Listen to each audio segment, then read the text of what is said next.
오늘 주시는 하나님 말씀은 민수기 35장 1절부터 21절까지의 말씀입니다.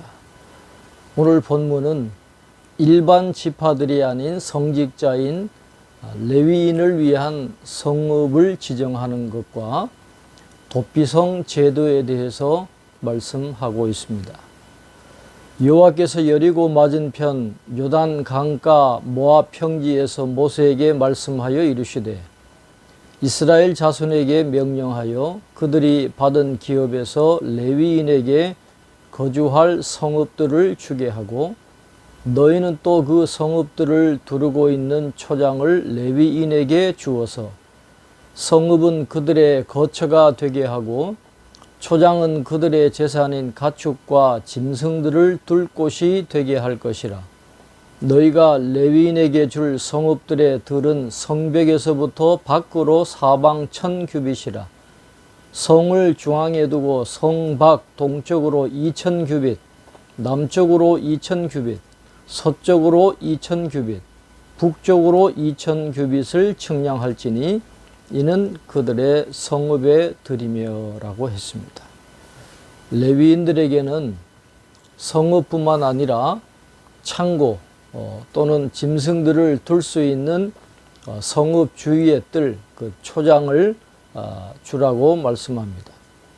하나님께서 이렇게 레위인들을 배려하시는 이유는 하나님이 그들의 기업이 되어 주실 뿐만 아니라 하나님께서 그들에게 맡겨주신 일만을 전적으로 봉사하도록 하기 위해서였습니다. 너희가 레위인에게 줄 성읍은 살인자들이 피하게 할 도피성으로 6성읍이요 그 외에 42성읍이라.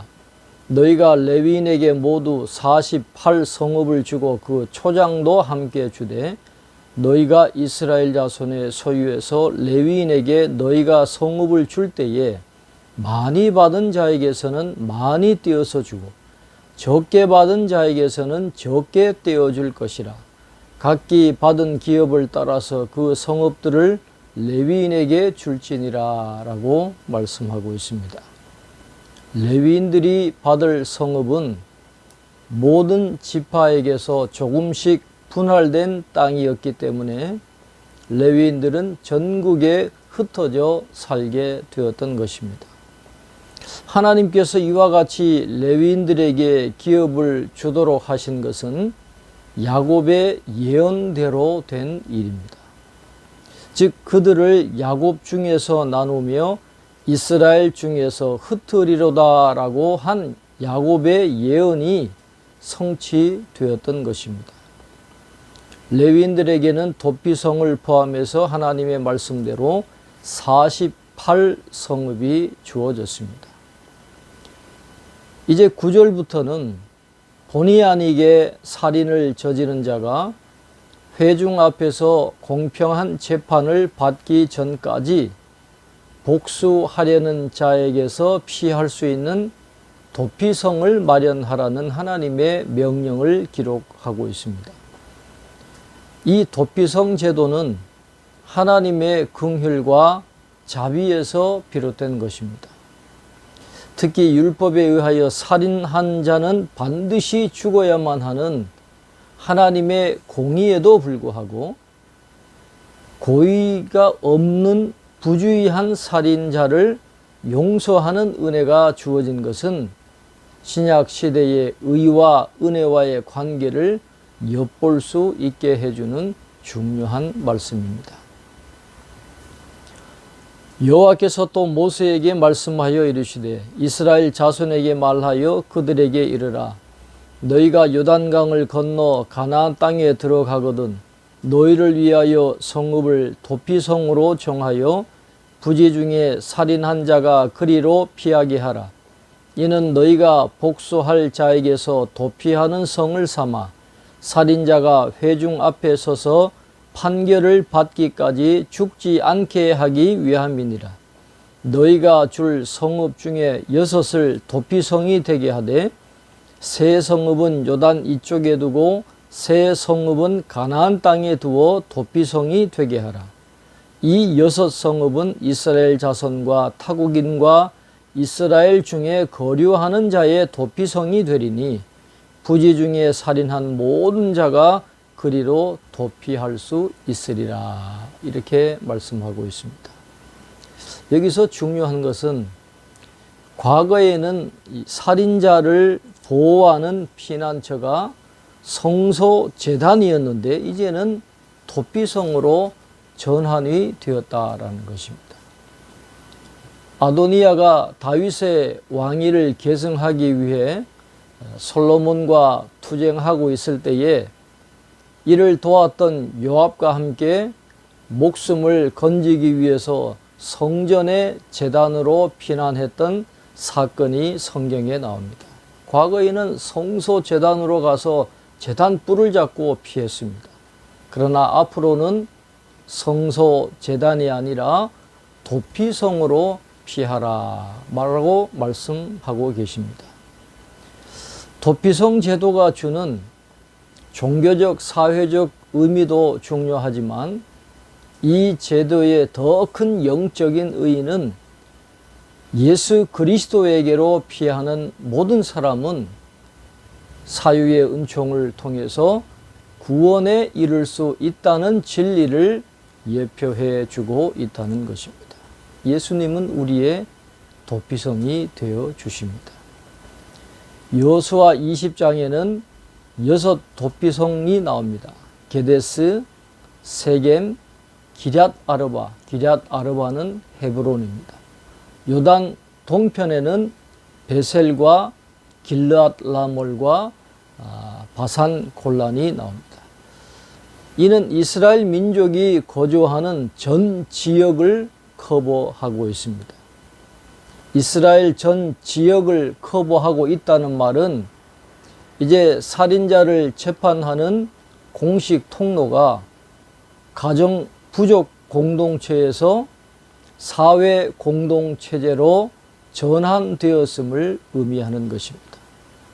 과거에는 무고한 피해 보상을 가족 단위에서 해결했었다고 한다면 이제는 가족이나 부족이 아니라 전체 이스라엘 사회 공동체의 차원에서 해결이 되어야만 한다는 것을 의미하고 있습니다. 만일 철 연장으로 사람을 쳐 죽이면 그는 살인자니 그 살인자를 반드시 죽일 것이요. 만일 사람을 죽일 만한 돌을 손에 들고 사람을 쳐 죽이면 이는 살인한 자니 그 살인자는 반드시 죽일 것이요. 만일 사람을 죽일 만한 나무 연장을 손에 들고 사람을 쳐 죽이면 그는 살인한 자니 그 살인자는 반드시 죽일 것이니라. 피를 보복하는 자는 그 살인한 자를 자신이 죽일 것이니 그를 만나면 죽일 것이요. 만일 미워하는 까닭에 밀쳐 죽이거나 기회를 엿보아 무엇을 던져 죽이거나 악의를 가지고 손으로 쳐 죽이면 그 친자는 반드시 죽일 것이니 이는 살인하였음이라. 피를 보복하는 자는 살인자를 만나면 죽일 것이니라 라고 말씀하고 있습니다. 살인 행위의 공평한 재판을 위해서 선행되어야 할 것은 먼저 이 행위의 고의성, 의도성의 여부입니다. 16절에서 21절까지의 말씀은 살인의 고의성을 판단하는데 두 가지 기준을 제시하고 있습니다. 만일 살인에 사용된 물건이 철 연장이든지 죽일 만한 돌이든지 죽일 만한 나무 연장이었다면 이 살인 행위는 의도적인 것이라고 판명됩니다.